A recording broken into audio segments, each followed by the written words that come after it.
नमस्कार, मी कल्पना तुमचे अगदी मनापासून स्वागत करते। आज मी तुम्हाला खूप सोप्या पद्धतीमध्ये उकडीचे मोदक बनवून दाखवणार आहे। अगदी कापसासारखे होतात, तोंडामध्ये टाकताच विरघळतात।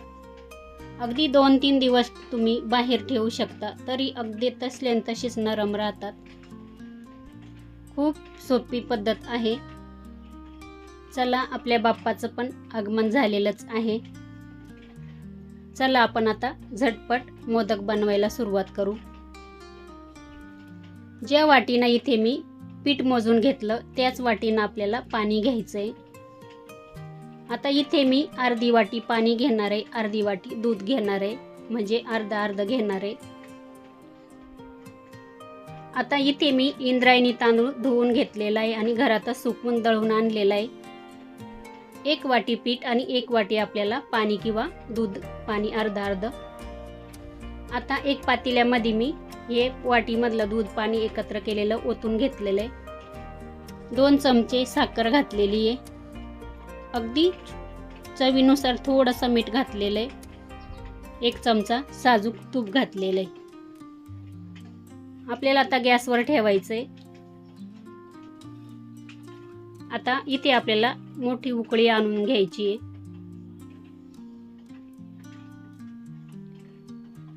इथे बघा उकळी आलेली। आपण आता जे पीठ आहे 1 वाटी ते याच्यामध्ये घालून घेऊ। आता आपण इथे पीठ आहे ना छान असं मिक्स करून घेऊ। गॅस आपल्याला कमी ठेवायचा, नाही तर ते उतू जाऊन खाली सांडू शकतं। अगदी परफेक्ट माप आहे। 1 वाटी पिठासाठी 1च वाटी पाणी, किंवा तुम्ही पूर्ण दुधात घेतलं तरी चालेल, पण इथे मी अर्धी वाटी पाणी घेतलेलं आहे आणि अर्धी वाटी दूध घेतलेलं आहे। आता इथे मी माझा हा घरचाच इंद्रायणी तांदूळ धुवून घरातच सुकवून दळून आणलेला आहे। आता तुम्ही कोणताही दुसरा तांदूळ वापरू शकता, पण तांदूळ घेताना जरा बाजारातून आणल्यानंतर बघूनच घ्या, कारण का आता बघा बाजारामध्ये प्लास्टिकचा तांदूळ पण भेटतोय। आता आपणच मागे न्यूजला बघितलेलं, त्याच्यामुळे थोडीशी खात्री करून घ्या तांदळाची। आता इथे बघा आपण गॅस बंद केलेला आहे, 10 मिनिटासाठी झाकून ठेवू। आता लगेच मी कढई गरम करायला ठेवलेली, त्याच्यामध्ये 1 चमचा साजूक तूप घालून घेतलेलं आहे। आता तूप आपल्याला गरम नाही करायचं, फक्त तूप आपल्याला पातळ झालं पाहिजे। आता इथे बघा 1 वाटी मी गूळ किसून घेतलेला आहे, म्हणजे बारीक करून घेतलेला आहे। तो गूळ आपल्याला याच्यावरती घालायचा आहे। आपल्याला गूळ आहे ना पाक वगैरे बनवायचा नाही, आपल्याला फक्त गूळ वितळून घ्यायचा आहे। हे बघा आता 1 वाटी गुळासाठी इथे मी 2 वाटी ओलं खोबरं किसून छान बारीक करून घेतलेलं आहे। हे बघा ते आपल्याला आता मिक्स करून घ्यायचंय, म्हणजे आपला गूळ पहिलेच गरम केला ना थोडासा, लवकर तो वितळल्या जातो, वेळ लागत नाही आणि कुठे असं गुळाचे खडे वगैरे पण राहती नाही। बघू शकता इथे बघा आपण छान असं कोरडं करून घेऊ। आपल्याला मंद गॅसवरच कोरडं करून घ्यायचंय। बघू शकता इथे छान कोरडं झालेलं आहे। आता आपण याच्यामध्ये वेलची पावडर आणि जायफळ पावडर घालून घेऊ। दोन्ही एकत्रच मी घेतलेले आहे। आता आपण गॅस बंद केलेला इथे।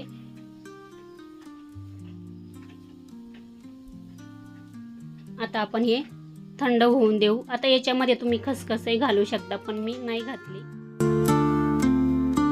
चला आता आपलं इथे बघा जे आपण उकड काढलेली आहे ती पण थंड झालेली, थोडीशी, एकदम थंड नाही होऊ द्यायची, थोडीशी गरम असतानाच आपल्याला ताटामध्ये काढून घ्यायची। आणि आपल्याला आता इथे काय करायचंय, हाताने लगेच मळायचं नाही, कारण का पीठ अजून भरपूर गरम आहे। आता मी इथे 1 फुलपात्र घेतलेले। फुलपात्र नसेल तर तुम्ही तांब्याचा वापर करू शकता किंवा ग्लासाचा वापर करू शकता। आता इथे बघा आपल्याला आहे ना छान असं मॅश करून घ्यायचंय। आता जेवढं तुम्ही या भांड्यांना असं मळून घ्याल तेवढे आपले मोदक खूप छान खुसखुशीत होतात आणि अगदी सॉफ्ट होतात, एकदम कापसासारखे. पीठ आपलं मऊ होतं इथं या पद्धतीने असं छान रगडून घेतलं का. हे बघा 5 मिनटं छान असं मी फुलपात्राने प्रेस करून घेतलेलं आहे. आता इथे कोमट झालेलं आहे, आता मी हात लावू शकते. हे बघा मी अजिबात पाण्याचा वापर केलेला नाहीये. 1 वाटी पिठासाठी 1च वाटी मी पाणी आणि दूध मिक्स घेतलेलं आहे. बघा इथे पीठ छान असं मळून झालेलं आहे. आपल्याला तूप तेल लावायची गरज नाही, कारण का आपण पिठामध्ये पण साजूक तूप घातलेलं होतं 1 चमचा. आता इथे काय करायचंय, आपल्याला मोदक बनवायला सुरुवात करायची आहे. आणि बाकीचं पीठ आहे ना बघा, मी ज्या भांड्यामध्ये आपण उकड काढली त्याच्यामध्ये मी झाकून ठेवलेले, गरमच राहील. आता आपल्याला परत हातावर छान असा हा गोळा मळून घ्यायचा आहे. बघू शकता इथे खूप असं छान लोण्यासारखं आपलं पीठ तयार झालेलं आहे.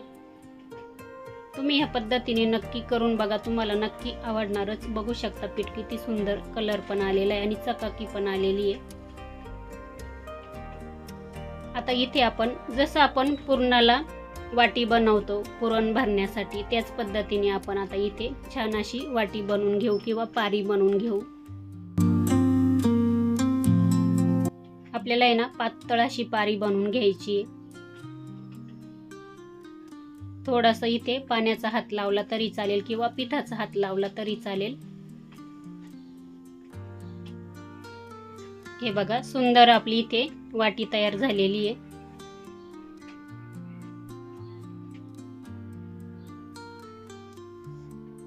आता इथे आपण कळ्या पाडून घेऊ.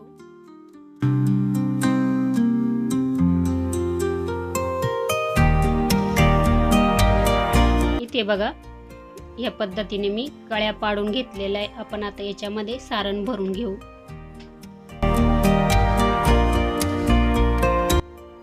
आता इथे सारण पण मी भरपूर भरणार आहे, म्हणजे एक जरी मोदक खाल्ला ना तर लगेच आपलं पोट भरून जाते. हे बघा मी भरपूर सारण भरलेलं आहे आणि मोदक पण छान असे मोठेच बनवणार आहे. आता आपण हे वरचं तोंड असं या पद्धतीने बंद करू.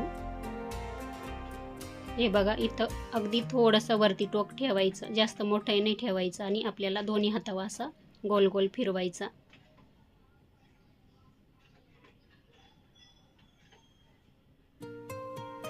हे बघा आपला इथे मोदक तयार झालेला आहे. आता अजून एक मोदक तुम्हाला बनवून दाखवते तसाच.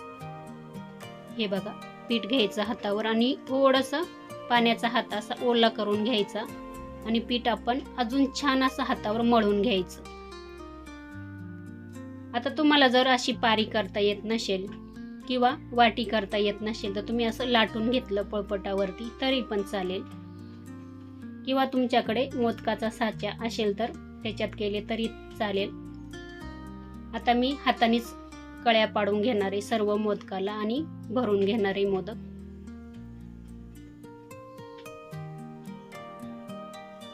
हे बघा तयार झालेली इथे पारी आपली.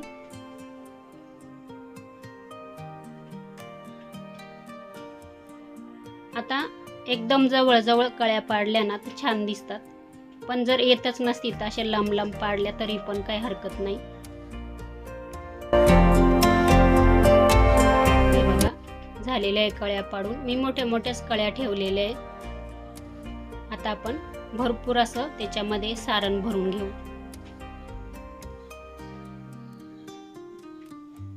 दाबून दाबून भरायचं. हे बघा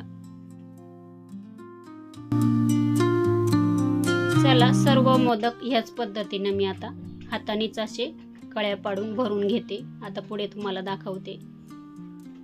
हे बघा इतके मोदक बनवलेले आहे आणि आता इथे मी एक चाळणी घेतलेली आहे. चाळणीवर आपण आता हे मोदक ठेवून घेऊ.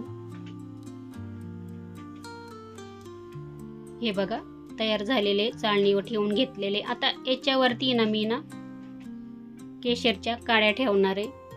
सुंदर कलर येतो. आता मोठ्या गॅसवर बघा इथे मी पाणी गरम करायला ठेवलेले आहे पातेल्यामध्ये. आता त्याच्यावर आपण ही चाळणी ठेवू. आपल्याला अगदी 8 ते 10 मिनिटं वाफवून घ्यायचे, कारण का आपण उकड छान पद्धतीने काढलेली, काहीच वेळ लागत नाही. झाकण ठेवायचं आहे आणि 8 ते 10 मिनिटानंतर बघू. इथे बघा 8 ते 10 मिनिटं झालेले आहे आणि बघू शकता खूप छान झालेले आपले मोदक. अजून थोडेसे गरमच आहे. चला आता इथे बघा आपण मोदक ताटामध्ये काढून घेऊ. सुंदर आपले मोदक झालेले आहे आणि तुम्ही नक्की करून बघा. तुम्हाला नक्की आवडणारच ह्या पद्धतीने केले तर.